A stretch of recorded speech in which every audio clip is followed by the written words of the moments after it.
안녕하세요. 단순한 진심 수수입니다. 오늘은 제가 외출 준비를 하는 모습으로 이야기를 시작해 보려고 합니다. 아침에 일어나면 제일 먼저 찬물로 세수를 하고 입을 헹굽니다. 물을 끓여 정해진 양의 물로만 머리를 감고 머리를 감은 물로 몸을 씻어냅니다. 수건으로 머리를 말리고 자연 건조합니다. 시간이 지나 머리가 다 마르면 빗으로 머리를 정돈해 줍니다. 날씨를 확인합니다. 칼바람이 부는 한겨울이니 옷을 여러 겹 껴입어야겠습니다.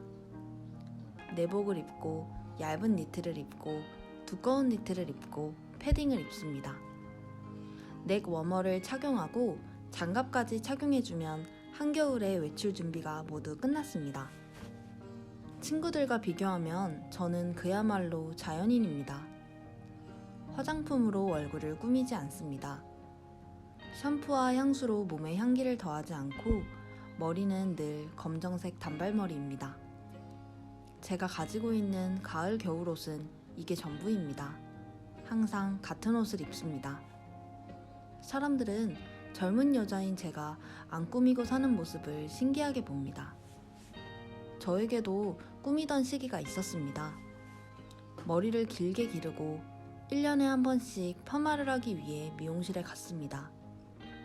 샴푸를 많이 펌핑해서 매일 머리를 감았고 트리트먼트로 머리카락에 윤기를 주었고 머리를 드라이기로 말린 후 에센스까지 톡톡히 발랐습니다.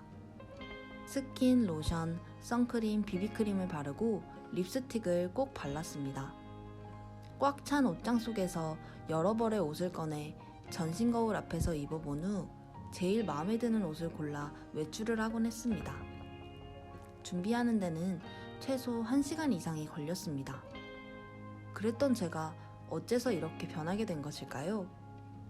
대학교를 다니는 동안 그리고 서울에서 사는 동안에는 만나는 사람들이 많았고 그들은 언제나 깔끔하게 꾸민 상태였습니다. 그런 주위 환경 속에서 저는 꾸미는 것이 최소한의 예의라는 믿음을 가지고 있었습니다. 그러다 꾸미는 사람들이 별로 없고 만나는 사람들도 거의 없는 동해시로 이주하게 되면서 사람들의 눈치를 볼 일이 적어졌고 자연스럽게 외모를 꾸미지 않게 되었습니다. 화장하지 않고 본래의 내 얼굴로 존재하며 살아가는 건 꽤나 노력이 필요했습니다. 내가 극복해야 할 건 첫째로 사람들의 평가입니다. 저희 어머니께서는 저에게 화장품을 선물하며 최소한의 화장은 하고 살 것을 넌지시 권하셨습니다. 이웃들은 민낯으로 다니는 저를 보며 대단하다고, 신기하다고 말했습니다. 제가 꾸미고 다녔더라면 듣지 않았을 외모에 대한 평가를 한동안 들어야만 했습니다. 하지만 시간이 지나면 이 얼굴에도 익숙해지기 때문에 평가는 사라집니다.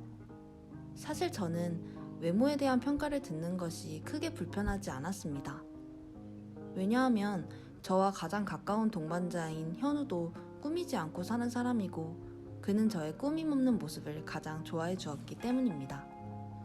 현우가 저의 꾸밈 없는 기본값의 모습을 좋아해 주니 저도 꾸밈 없는 제 모습을 부끄러워하지 않고 자연스럽게 받아들일 수 있었습니다. 극복하기 어려웠던 것은 바로 저의 꾸밈에 대한 욕망입니다. 예뻐지고 싶은 욕망에는 끝이 없습니다.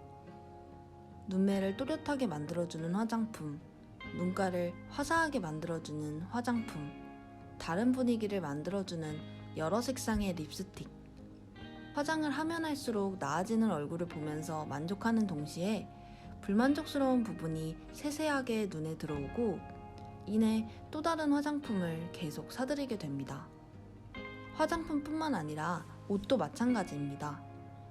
옷은 넘쳐나는데 입을 만한 옷이 없다고 느낍니다. 지금 입으면 딱 좋을 것 같은 옷은 내 옷장에 있지 않고 쇼핑몰에 있습니다. 그래서 옷이 많은데도 새 옷을 구입합니다. 신발도 가방도 마찬가지입니다. 꾸밈에 대한 욕망은 끝이 없기에 아무리 채워도 멈출 수 없습니다. 꾸밈은 끊임없이 꾸밈을 낳습니다. 따라서 언제나 실망할 수밖에 없습니다. 한편 비움은 비움을 낳습니다. 꾸밈 없이 사는 삶은 미니멀 라이프와 잘 어울렸습니다. 샴푸를 쓰지 않고 최소한의 물로 머리를 감으려고 하니 긴 머리가 영 불편했습니다. 따라서 저는 머리를 기르지 않고 늘 단발머리를 유지합니다. 게다가 미용실에 가지 않고 현우가 제 머리를 잘라주기 때문에 머리 스타일에 있어 선택의 여지가 없습니다. 얼마나 잘할까? 그 선택뿐입니다. 덕분에 미용실에 가기 전에 어떤 머리 스타일로 바꿀지 한참을 고민하던 시간이 사라졌습니다. 또한 머리가 마음에 들지 않게 나오면 어떻게 하나 걱정하던 마음도 사라졌습니다. 예쁜 머리에 대한 욕망이 사라지고 그저 왼쪽 오른쪽 머리 길이만 잘 맞았으면 하는 최소한의 바람만이 남았습니다. 사실 가정휘발을 선택한 이상 어떤 머리가 되었든 받아들이겠다고 결심한 것이기에 헤어스타일에 대한 집착은 점차 사라지게 되었습니다. 화장품을 사용하지 않게 되면서 폼 클렌징으로 세안하는 습관이 사라졌습니다. 아침 저녁으로 가볍게 물 세안만 합니다. 화장품을 비워내고 수수한 얼굴로 살아가면서 제가 가진 옷이 지나치게 많다는 걸 알아차렸습니다. 제가 가진 옷 중에는 꾸밈을 위한 옷들이 많았습니다. 화장한 얼굴과 잘 어울리는 그러나 착용감이 불편한 옷들이 많았습니다. 이는 모두 남들의 시선을 의식한 옷들이었습니다. 화장을 하지 않기 시작하면서 저는 착용감이 불편한 옷이 아닌 편안한 옷 몇 벌만 입게 되었습니다.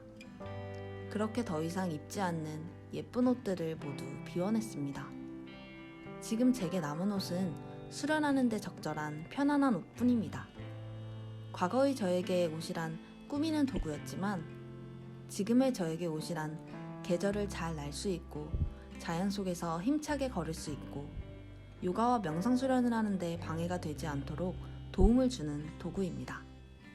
이제 더 이상 한참을 거울 앞에서 여러 벌의 옷을 번갈아 입으며 내가 어떻게 보일까 수도 없이 생각하느라 시간을 낭비하지 않습니다. 그리고 시도 때도 없이 온라인 쇼핑몰을 살펴보던 습관도 사라졌습니다. 물론 꾸밈에 대한 욕망으로부터 완전히 자유로울 수는 없습니다. 하지만 이 욕망에 먹이를 주지 않으면 욕망은 생각보다 쉽게 사라집니다. 화장품과 옷을 비워내니 꾸밈에 대한 욕망이 고개를 들지 않았습니다. 하지만 때때로 예쁜 옷을 보거나 잘 꾸민 사람들을 보면 다시 꾸밈에 대한 욕망이 고개를 들기도 합니다.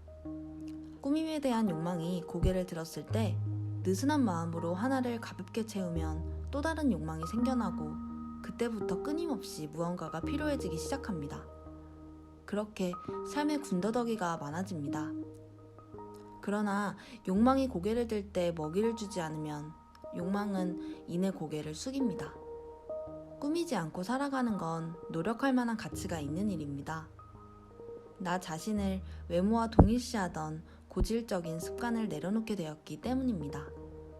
우리는 외모를 자신의 전부라고 착각하고 살아갑니다. 따라서 사랑받고 싶어서 외모를 가꿉니다. 타인의 외모와 자신의 외모를 끊임없이 비교하며 자신을 비하하거나 우월감을 느낍니다. 저는 외모와 제 자신을 동일하게 생각하지 않습니다.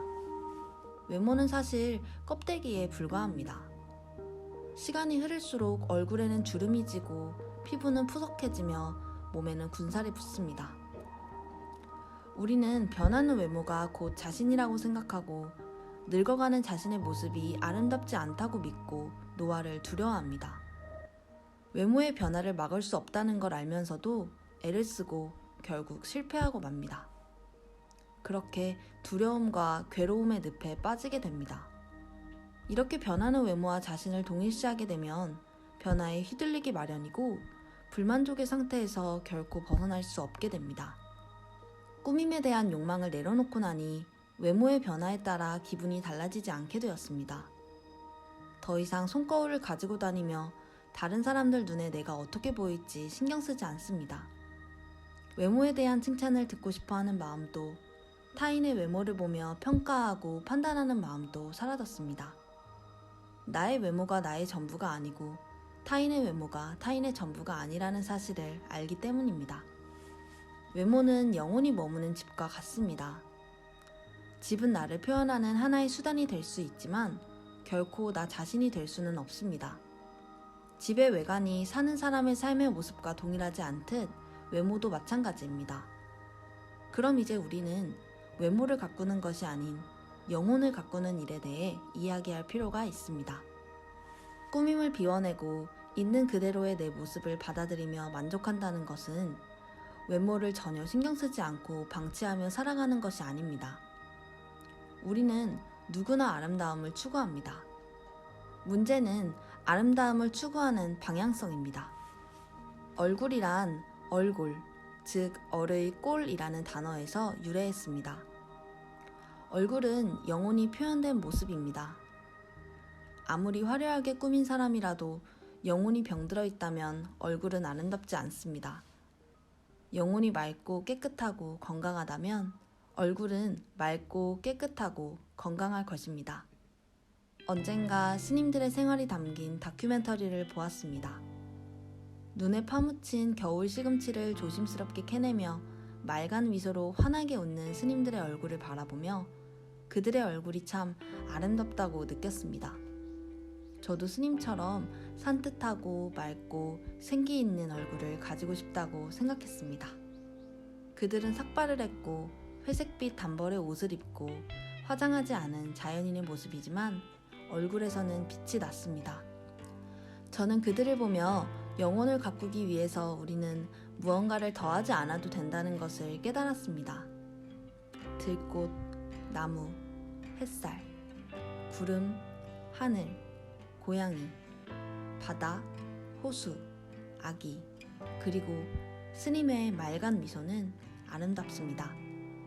그들은 아름다워지기 위해 무언가를 하기보다는 하지 않습니다. 그들은 꾸미지 않고 본래 모습 그대로 존재합니다. 들꽃은 들꽃이 아닌 다른 무언가가 되기 위해 애쓰지 않고 그저 들꽃으로 존재합니다.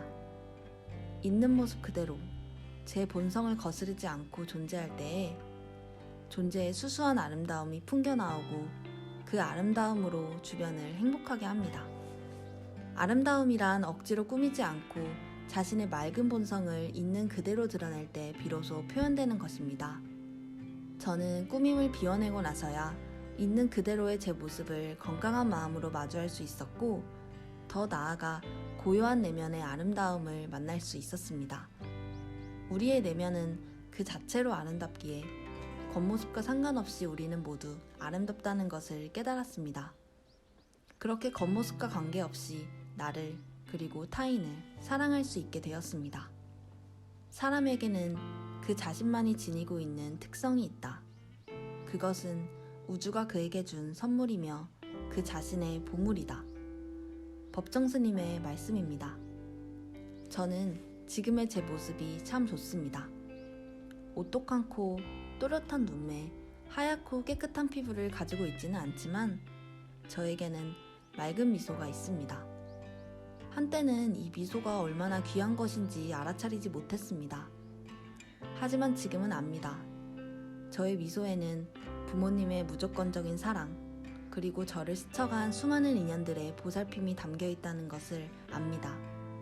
그들 덕분에 저는 맑고 순수하게 미소 지을 수 있습니다. 미소 짓는 얼굴에서 나를 길러준 수많은 귀한 인연들을 봅니다. 참 아름답습니다. 당신은 어떤 아름다움을 추구하고 있나요? 우리 각자가 지닌 아름다운 본성을 어떻게 발견할 수 있을까요? 영상을 통해 꾸밈에 대해서 그리고 자신의 고유하고 아름다운 본성에 대해서 깊이 생각해 볼 수 있기를 바랍니다. 오늘도 귀 기울여 주셔서 감사드립니다.